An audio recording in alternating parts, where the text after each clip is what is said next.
Hi, my name is Janet and I'm an alcoholic. Hi, Janet. Well, our topic today is strength through sponsorship. And I don't know. I don't know about your area or any area. All I know about is my area in Niagara. And nowadays it's very hard. This is to get sponsors for the young alcoholics coming into AA. And there's different ways. Different people have different versions. I can remember when I first came in, this girl comes and said, I have nothing but a man sponsor, you know. And then I remember told Jan, don't you get a man sponsor, you know. And I did what I was told when I came in, didn't I, Liz? I was a real good girl. And so I thought, well, I'll get a man and a woman. And so I got a man because the woman would agree with me over the husband. So I got a man that wouldn't agree with me over the husband, so to settle things, you know. So I kept a man and a woman. I started out with a marvelous man named Art White. He had 17 years sobriety, and he gave me the first 7 months of my sobriety, and he died. He was dying at the time. And him and his wife, I would go over his house, and they hit me with 2x4s. And he said to me, Janet, he said, stay on the first step, don't go any farther, don't do nothing else, and that's what I did. But he didn't tell me the 2 and 3 fall right into place, but he told me to stay on the first step. He died. I got it for another husband and wife team. They ended up getting a divorce. I had to drop them, and I ended up with another team, and they quit for religion. So I went for 3 years without a sponsor. And I did a lot of pondering on how I would deal with this, what kind of sponsor I wanted. I really needed the man and the woman. I really did. Maybe it was habit by then, and I had to find somebody that I could identify with, and that was similar to my way of life. And I found a woman with less years than I, but we identified greatly together. And I used her. But at the fall convention last year, or 2 years, last year it was, I had 10 years sobriety anyway, and I didn't go last year, it was the year before. And I was having a hard time, terrible time. And I didn't go into the spiritual panel, and that's not Janet, but I didn't go into the spiritual panel. I sat out there, and a man come in my path. You know, no coincidences. And I'm explaining, I don't know what's going on in my mind or whatever. And he says, I know where you're going. And I said, how do you know that? He says, because I had the same feelings at 10 years sobriety.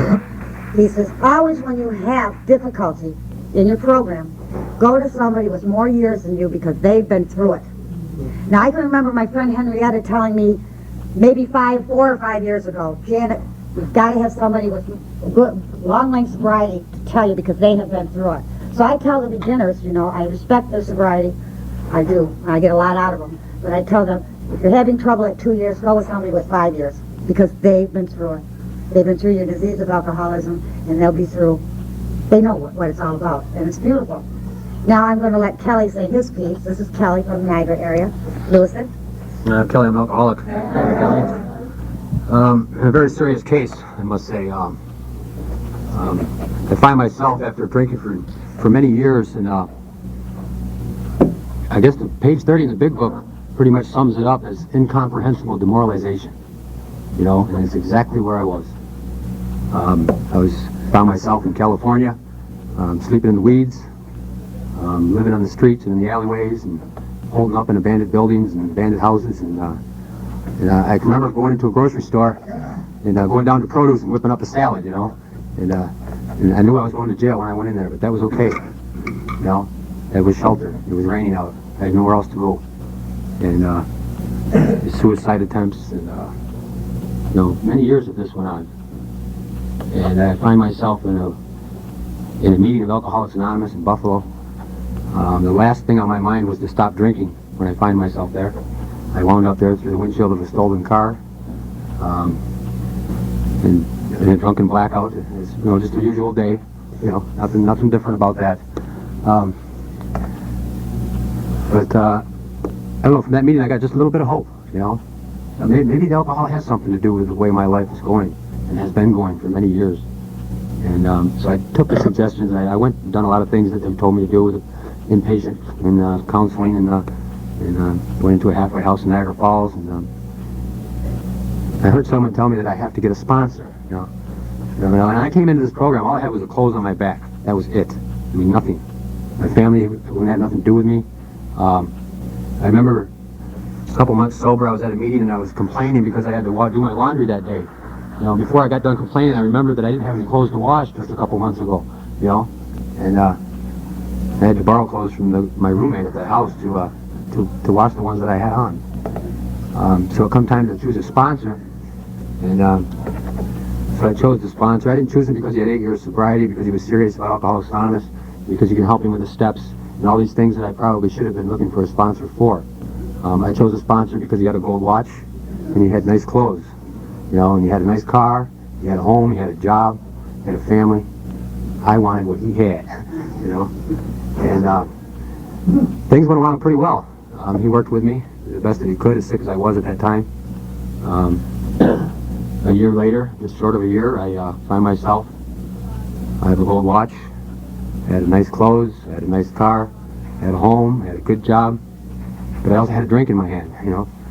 I missed it, you know. And I don't believe with 20 days short of a year that I picked up a drink because I was in denial. I don't believe that. I've been to too many meetings by then, and I looked at my past enough by then to know, you know, to see I was still spiritually bankrupt. I went from step 1 to step 4, you know, and I didn't know anything about this God stuff, and I turned my will and my life over, and I was my higher power for so many years that it was real humiliating even to contemplate it, you know. But one thing that I did learn was to keep coming back, you know, and I kept coming back, and I have a lot more than one sponsor today. I had the honors of presenting my sponsor with his 18-year medallion a few months back. You know, Gene's here with me. He's one of my co-sponsors, and you know, celebrating 30 years of continuous sobriety in September, God willing, one day at a time. You know, and many other people in the Niagara area who've been around here for many years. That's where I go for the answers when I'm in trouble. That's where I go for companionship when I'm not in trouble. You know, I keep in contact with these people all the time. That way, when I do have a crisis, it doesn't. You know, it's just normal. It's an automatic motion to go to them for help. You know, the sponsor I have now is a walking third step. You know, in fact, he was my original sponsor.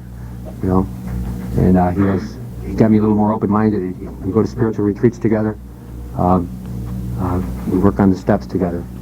He tells me how it works in his life, and I tell him how it don't work in mine. And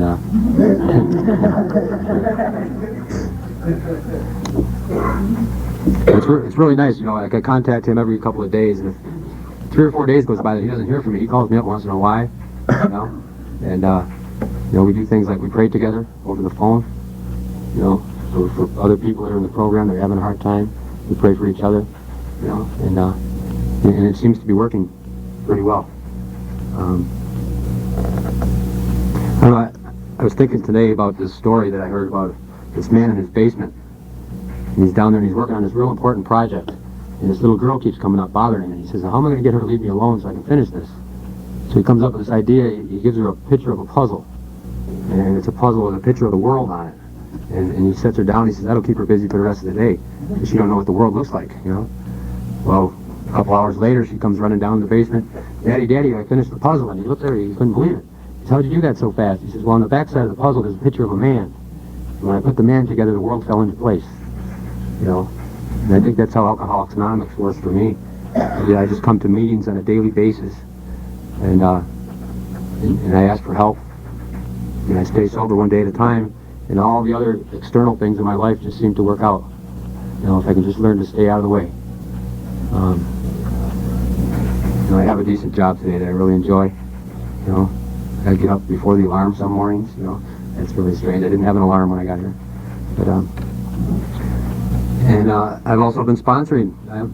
I've been asked about 15 times in just the past year or so, you know, and I think there's only a couple of them that I know of that are sober today that have asked me. And it's real tough when you see people die around here, you know. We had a gentleman just this past month was on the end of a rope through relapse, you know. I know where he's at today. At least I think I know where he's at. And maybe his war is over. It is over, you know. It's a shame when you have to watch people die, you know.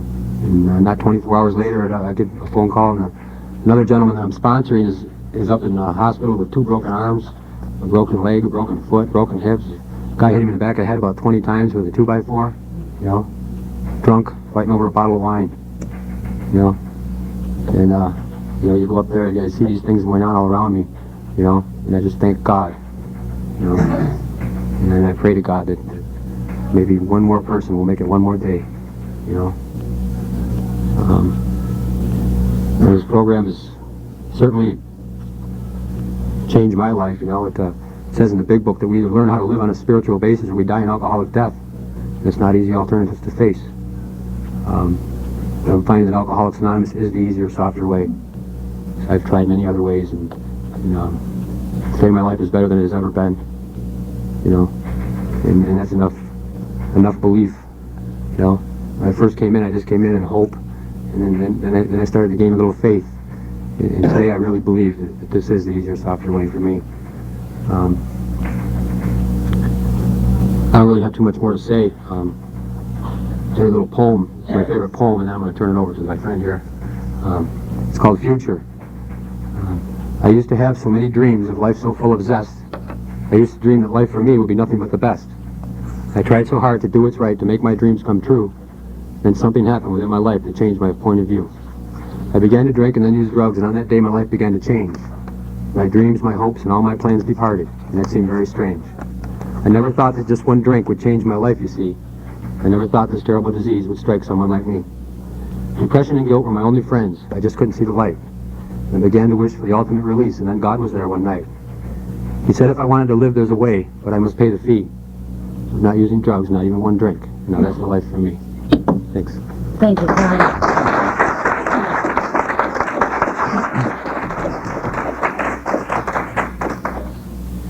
Hi, everybody. My name is Ron B., and I'm an alcoholic. I'm not a speaker, but I read a book about it once. And it said in there you have to establish a rapport with the audience, whatever that is. And he said you have to tell them something personal about yourself. I'd like to tell you all I weigh 260 pounds. In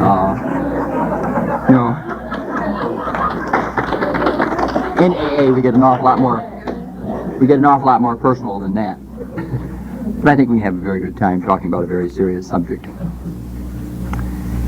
I was 50 years old when I came into the program. I was always large, but I wasn't always heavy. And as most alcoholics, I'm a controller, although I'm having a little problem with the weather in Texas right now. But I used to try to bowl things. Doctors, ministers, psychiatrists. In my way, got me here. I read a book someplace where it said that sobriety gives me serenity, sometimes lasting 3 or 4 seconds. But I never had that before. I like it. I'd like more of it. Sponsorship. To me, I'm fortunate enough to work with a man for 20 years that has more time in AA than I, and that is a personal friend. And a lot of times, we get stuck in that old rut of thinking where this is the only way to think. The idea to be able to go talk to a sponsor, or pray, or cry, or laugh. Somebody that you'll listen to. My sponsor's first name is Fred, and there's been a few times where my son was going to be operated on, and I wasn't sure if he was going to survive it. And normally the way I would do it is have a few drinks, go there and get the doctor, stand him up against the wall, try to put fear into him and tell him he better do a good job and be careful. Well, that doesn't work too well. But I've gone and talked to him about it when I've gotten shaky, when I'm losing sleep, when you feel like you want to drink. And he said to me, well, maybe get up there and hit that doctor a little harder. You got to do something. He finally makes me think, what can I do? And he says, accept. Well, I find that serenity prayer goes a long way. And the idea of, not too long ago, my mother was about 300 miles away, underwent an operation. The day after, my son underwent an operation in Buffalo, and I was scheduled for it about 2-3 days afterward. I didn't know where to be, so I went to a meeting. And after the meeting was over, I told everybody I think I'll go up to Buffalo and see what my God decides to let happen. He does a lot better job than I do. But our thinking, a good many years ago I got tied up with psychiatrists. A daughter was raped, and I couldn't drink enough. So they put me in the hospital and told me it was hypertension. They were very nice about it, lots of insurance. And they sent in a psychiatrist to see me. And when he walked in, he started asking me if I liked my mother, etc. And I told him, cut the baloney. You're a professional man. You spot the problem in 5 minutes. Tell me. He said, let's play one more game. He said, get out of bed. Sit in a chair over there. And he said, now that you're in the chair, he says, tell me what was the matter with the guy in the bed. And I said, he worries too much. He tries to control things that are out of his hands. He tries to control happiness, success, which you can't do. So I went on for a while, and he goes, okay. He says, get back in bed. He says, now that you're back in bed, he says, what do you think of what the guy in the chair said? And it was almost involuntarily. It was out of my mouth. I said, what the hell does he know? You know? And the idea that we have to change our thinking. Before we got into this program, so many of us never realized there was a different way of thinking. A sponsor can really help in that. That psychiatrist I met, there were a lot of other things that were wrong with my children, and I ended up spending 10 years with him. And after about 9 years, I finally looked at him one day and said, what the hell have you done for me? That time wouldn't do. He said, beats the hell out of me. Awful lot of money. I think it started out at $60 an hour. But I've gotten an awful lot more out of people like you in rooms like this than I ever did out of that high-priced psychiatrist. One thing about AA, there's an old book I like to read. Some call it the Big Big Book. But in there's something that struck me very appropriate for this membership. And it reads, who has woe? Who has sorrow? Who has contentions? Who has battling? Who has wounds without cause? Who has redness of the eyes? They that tarry long at the wine. At the last, it bites like a serpent, and stings like an adder. They have stricken me, and I was not sick. They have beaten me, and I felt it not. When will I awake? I will seek it yet again. And when I first read that, I thought, they're talking about me. I didn't feel those black eyes when I got them. But the idea that was written about 3,500 years ago, maybe. And there was no hope. Today I'd like to take time to thank my higher power and you folks for what we have here. Thank you.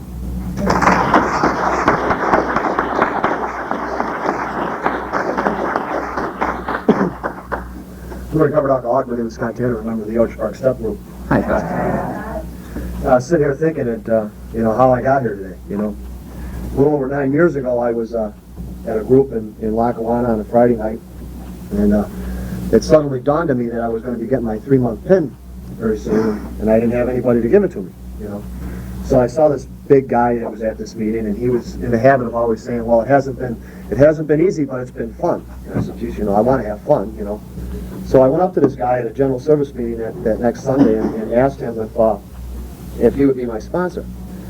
And only for one reason, and that was so I had somebody give me my 3-month PIN.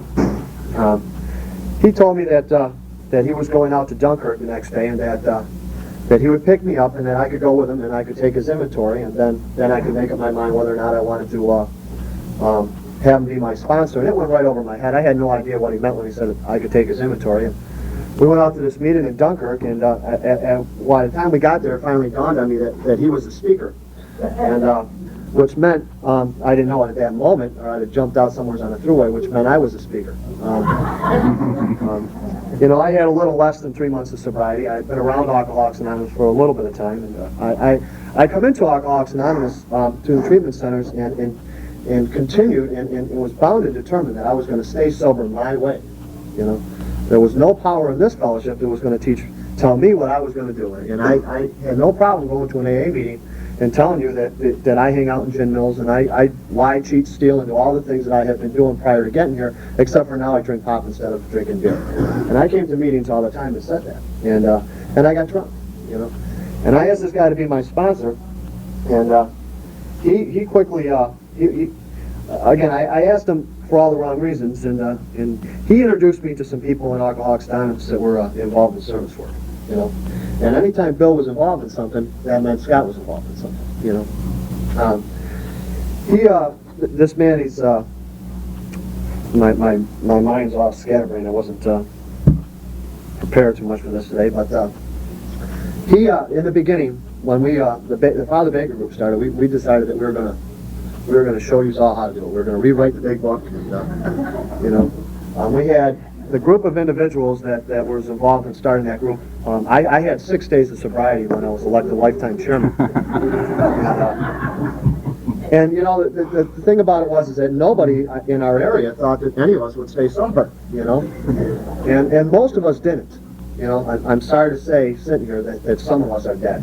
You know, out of the whole group of people that was involved in the formation of that group, 2 are still sober in the area. You know, 2 of them, and there was quite a few. The 2 that stayed sober, and I'm very grateful to sit here before you and say that I was one of them, got active in Alcoholics Anonymous. And I got involved in Alcoholics Anonymous as a result of my first sponsor. Again, Bill was the guy that if he was speaking, you were speaking. If he was involved in a committee, you were involved in a committee. You know, I asked him to be my sponsor at a general service meeting on a Sunday, and I remember that general service meeting like it was yesterday, because Bill and Tinker were arguing about literature at a spring convention. You know, and I thought, Jesus, I mean, they're taking this awful seriously. I mean, don't these, I says, it's stupid literature, for God's sakes. I mean, what's the matter with these people, you know? And Tinker's in the back, I want literature, and my sponsors up front said, well, we'll get literature, you know, and it's going back and forth, and I thought, well, you know what's going to happen here, don't you? I says, in the parking lot after the meeting, I'm going to be the first one out there, because they're going to really go at it, man. You know, my idea of handling a situation like that was, well, if there was 2 differences of opinions, you went out in the parking lot, and whoever walked back in was right, you know? And that's the way I lived my life, you know? And it made perfect sense to me, you know? I told lies and did things prior to coming to Alcoholics Anonymous that I did them for so many years and did them so often that I didn't know the truth when I got to Alcoholics Anonymous. And I would sit here and tell you something, and it wasn't a lie to me. It was a lie to you. You knew better, you know? But to me, it was the truth. And my first sponsor was one that helped me sort through all that, you know? I was so close to the problem that I couldn't see what was going on, you know? I walked around Alcoholics Anonymous, and my first sponsor kept me busy here. You know, he kept me busy, because I couldn't really take a good hard look at myself. And the only other option that I had was to be involved in AA and get to know people. And there's a lot of people in this room today that I know because of that, you know. And I'm here today directly as a result of that, you know. I bounced around Alcoholics Anonymous and stayed sober and stayed active. And along about 13 months or so of sobriety, I got back with my wife, and I thought, Jesus, you know, this is going to be great. You know, I'm sober now, and I got this wife and a couple of kids. I'm going to move back into that house, and everything's going to be dandy. I'm going to handle this with flying colors. And I walked back in that house, and I was scared to death within inside of a couple hours. I just did not know how to be a husband, a father, and today sometimes I wonder whether I do. But Bill used to come to my house every day about 4:30 in the afternoon, you know. And he'd sit down and he'd ask my wife how the bozo was doing, you know. And they would sit there and take the coffee table, and then Bill would leave after about 10, 15 minutes, and he'd leave, and then we'd go to a meeting that night, you know. And he'd say, how's it going? And I'd tell him, he says, now you want to tell me the truth, you know. And that's the way it went, and it went on that way for a long time, you know. I had some things that had happened to me, good and bad, in Alcoholics Anonymous, and Bill always was there. He was always willing to take the time to show me the way, you know. After a while, it became very important for me to get involved in the steps and not just involved in doing things in Alcoholics Anonymous, because I wanted to get well here. And our path seemed to take a different direction. And Bill was always telling me, he says, it's not a marriage, you know. If it ain't working out, the only thing I request is that I hear it from you and not somebody else.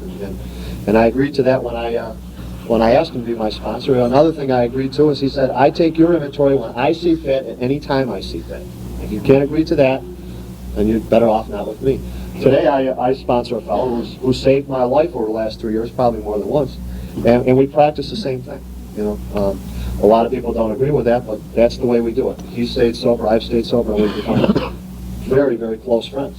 The guy that I have as my sponsor today is more involved in the steps, and has always been more involved in the steps than doing things as far as service work goes in Alcoholics Anonymous. And he's been a great power of example for me, you know. On several occasions I had made up my mind I was going to do this or I was going to do that, and I was all ready to run off and do it. I thought, well, you know, I better check it, just better go and see him and talk to him about it. And he's always had a way to sit there and not listen to my baloney and help me see through what was really going on. again, today I've had the great fortune to sponsor a man who's been sober for a while, but I think back to my first couple years around here and the people that I sponsored and how I was going to get them sober, you know. And they kept getting drunk, you know. And I kept accepting the blame for that at times, and at other times not. And a lot of, you know, I can sit at a meeting and say, well, you know, I'm not God. I've got no power to get anybody sober. All I can do is share my experience with them. And, you know, but back in the back of my mind, I thought, yeah, I'm doing it. You know, I'm really doing it, you know. And I came to a point in Alcoholics Anonymous where I had gone from going to 7+ meetings a week and involved in all sorts of things and doing all sorts of things around here and sponsoring some people and gotten my feelings hurt a few times until finally I just dropped off the face of the earth and went to very few meetings at all. And got completely just about out of Alcoholics Anonymous. And it was very difficult for me to even go to one meeting, you know. I dropped off out of my home group, which is another thing that today means it's my life, my home group. And I stopped going there, and I just kind of fell off the face of the earth. And on a Monday night, or a Monday afternoon, I was running a job, and a crazy lady came out, and me and her got into this big confrontation on a job site, and I almost picked up a drink. You know, I almost picked up a drink. And I knew that I'm pretty close here, and I've got to get back to these meetings. And I went to the Lake Shore group that night, and I joined that group. And the following week, this John B. came into my life and asked me to be a sponsor. That was 3 years ago, you know. And through that, he's helped me more than I could have ever helped him, you know. Through his questions and asking me things and making me have to look for the answers or find the answers or have someone that I could talk to. You know, the two of us have been able to become very close friends and get well in Alcoholics Anonymous. And that love that I felt for AA when I first got here is back today, you know. And for a while there, I wasn't sure if I'd ever feel it again, you know. And I owe that today through my sponsors and the man that I sponsor, you know. It's something that I feel extremely strong about. And if there's two things in Alcoholics Anonymous I owe my sobriety to, it's good sponsorship and being a member of a home group, you know. We are involved in our home group. John and I got the step table, the step group going, and so that we can learn the steps together, you know. And we share that every Tuesday night, you know. We seem to spend more time out in the parking lot talking about the things we discussed at the meeting than anything else, you know. And it's awful nice to me. It's awful nice to me, you know. Janet called me a couple weeks ago and asked me to come here, and you know, I was looking for every reason under the sun not to be here today. Let me tell you, I just I don't like speaking. I really don't. And speaking on panels and things, I like sitting out there, and I love conventions, but I like being in the hallway, you know, talking to people, and socializing and gossiping and all that shit that we say we don't do, you know. But you know, it's awful nice to be here today. You know, it truly is, you know. And I thank Janet for asking me. That's all. Thank you.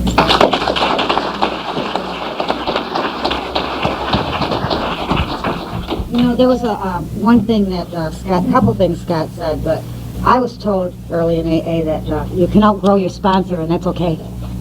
Because if you stay at a beginner's table for 3 years, you're not going to grow, you know. And so maybe at a point in your life you've got to grow farther, so it's okay. It's no condemnation to the sponsor.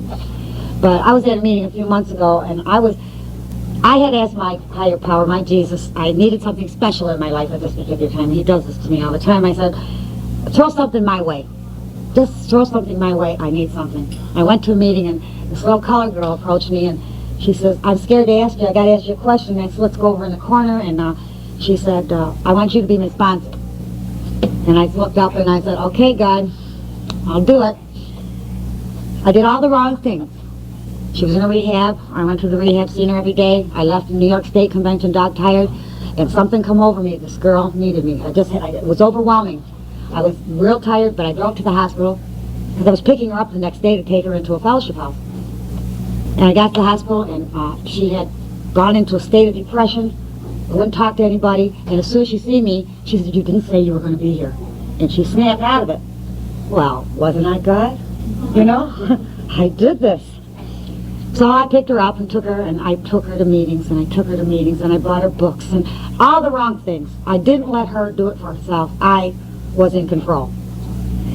But one thing I forgot, this little girl, beautiful little girl, was also a drug addict. And I couldn't help her. And someone had talked to somebody with some time in the program, and they said, Janet, let her go. Let her take her wings and fly. She knows where the meetings are. If she wants it, it's there. But she never made it. And I accepted that. I said, you know, I knew what I did wrong, and I knew that it was up to her. She knew where it was. So I went to a meeting, and there was a little girl standing there, and she says, I feel terrible. And I feel so bad. I sponsored a girl. She went out and got drunk. What did I do wrong? And all I could say to her is that you're not God. None of us are God. And we just have no control, you know. And we can try and do the best things that we can. But I know to this day that when you got to have somebody you can talk to. And you got to do the talking. See? For 5 years, I didn't do the talking to my sponsor. I didn't tell her what was going on. And when I cracked, I went to her meeting. And I sat there, and I said, my husband left me after 32 years of marriage. And Lucy looked at me and said, my God, she's opening up. Now, I got 10 years sobriety, and my God, she's opening up, you know? And she was so proud of Janet. And I went to another meeting, and I opened up again. And when it come Lucy's turn, she says, Janet's finally working the program. She's finally letting people know the hurt inside her. So you've got to find somebody that you can open up with, that you can share with, that won't tell anybody else, that will share with you your hurts and your emotions and what you feel. And that's important. And I know I went for 5 years of mental health because I didn't do it. I'll call it humility, call it ego, call it what you want to do. I don't know. I had spirituality, but I didn't have, I just wouldn't share. And this program is a sharing program. So none of us are gods. We're going to get people that are going to go out, but we can do what New England does. They try, you know. Now, if you go to New England, if anybody's ever been to New England, if you come into AA, they tell you, all right, I'm your sponsor. I'm picking you up every day for a year. You're going to a meeting. You don't say a word. You shut up, sit there, and listen. And that's what they do, okay? They just about pick you up like this. And then when you come to your fifth step, you're at a meeting. You're sitting there, and somebody will say, hey, Ralph is taking his fifth step tomorrow. I mean, that's a big party to know somebody's taking their fifth step, you know? And I said, I've never heard of anything. Or they'll say, Ralph took his fifth step yesterday. It was great, you know? But they don't tell what Ralph said, but they advertise it, you know? And, but that's the way they are there. And, you know, they're very strict AA. When I came in the program, there wasn't too many rehabs, but there was people with sticks, 2x4s, and they got you, and they worked with you. And they let Janet, I was like Scott. I had 3 months sobriety, and someone asked me to speak, and my sponsor said, she's right. I said, no, thank you. And she said, she's ready because she said no. And I got up there, and I want to tell you, my opening line was, I'm Janet, and I'm an alcoholic because my mother's an alcoholic, my father's an alcoholic, my aunt's an alcoholic, and my sister's an alcoholic, so that's why I'm an alcoholic. And everybody in the room nodded their head, smiled at me, you know, and I gave them more BS than you could even think of. And they all smiled at me. And when I got done, they come up and hugged me and said, that was great, Janet. But the object was, they listened. They listened to all my BS. They didn't put me down. Because, see, I was as honest as I could be at that point of my sobriety. And they accepted that. If they had not listened to me that day and accepted it, I don't know if I'd be here today. It's like Scott said at a general service meeting the other week. He says, if I walked into AA and someone told me I couldn't swear, I would have walked out and never come back. Now, I mean, y'all know what that feeling is. I'm going to sit there and say you never swore when you come into AA. And so, I mean, take time to listen, even though that you know it's wrong. With your years of sobriety, you know it's wrong. Take time to listen anyway. Remember when you were that sick. You know, and then as they get better, then you start correcting the character defects as best as you can with them. But I was at Brylin about 6 years ago, and they put you on stage, you know, and there's 2 other guys there, and one guy got up and he says, all you need, he says, to stay sober in AA is meetings, the big book, and a sponsor. And I took that and I held on to that because that is fact. That is a fact. And a sponsor is very important because, you know, you can come into this program and I could meet Kelly and say, well, geez, Kelly's got the same time I am. I'm going to hang around with Kelly, you know. And we get sicker together. You know, we don't get better. We get sicker together. Not putting down our sobriety, but we don't know. You know, we're babies. We don't know what it is. So we've got to stick with the winners. One time early in my sobriety, I had like 6 months sobriety, and I told my husband, I formed an opinion, and he told me he was never going to leave the effing house again, and I took my jacket on, and I went out to get drunk. I got to the end of the road, and I went to a meeting. It took me 1 whole week of going to meetings until I got the answer. Is that my husband didn't like my sanity. He couldn't deal with it. And I never thought about it that way. But I had to get it from a winner that had experienced it. And that's why it's good to have a sponsor that has gone through the trials and tribulations that you're going through. That's why you identify when you hear a speaker that has gone through the trials and tribulations that you've gone through. And that's what's good about it. And like I say, I don't depend, you know, I remember my mother died. My mother died of alcoholism. And I had to lay her out, you know. And I go there and I don't really know what's going on. I got 5 years sobriety. Lucy walks in the door, first person, AA. And she says, Janet, she says, she's at rest now. She doesn't worry about a drink anymore, you know. When my dad died, they were right there. When my husband left me, my male sponsor came to the house, Lucy came to the house, and my friends at AA came to the house and stood by me. Not saying I was right, not saying it was wrong, but was there, just was there. I've never had a tragedy in my life that my sponsors and my friends have not been there. But you know, I have an obligation to my sponsor. I have an obligation to say that she doesn't have to call me regularly, that I can pick up the telephone and I can call her. I have that obligation. I have that obligation to respect her. And I think that you help your sponsor helps you. It's a growing thing. It's fantastic. You know, like Scott says, you know, he's learned so much from John. And know what Scott did? Every convention Scott worked, John worked. Right, Scott? And so it became John and Scott being at the convention. But see, he learned that from his sponsor, which I have learned things from my sponsor, and that I can pass on. But I'm not God. I'm not going to sit here and say the people that I sponsor are going to stay sober. Because we know, you know, and I know that they have to work the program and believe in a higher power. And I can't instill that on them. But that's my views on sponsorship. I think it's a two-way street, and it's a very important, you know, it's very important to everybody. And pick somebody out you identify with. Pick out don't get somebody that's going to say you're okay, it's all right, you know, you poor little thing. Get somebody that's going to be hard on you, you know, and it works. It works. And you all have an obligation out there. You all have an obligation to be a sponsor. Give it away. Take the time to take somebody to a couple meetings. Take the time to spend talking to them. We have to give it back. We can't just take it and take it and take it. We've got to give it back. I'd like to thank Scott, and I'd like to thank my friend Ron, and my friend Kelly, and my friend Scott too, he's my friend. And I'd like to thank you for letting us be here. And I think this convention has been very nice, very well organized and nice. Of course, we're not supposed to be organized. Our dinner will be cold tonight. But it's great. It's just great. It's great to know everybody and be around everybody. And I think these guys did a heck of a job. Thank you.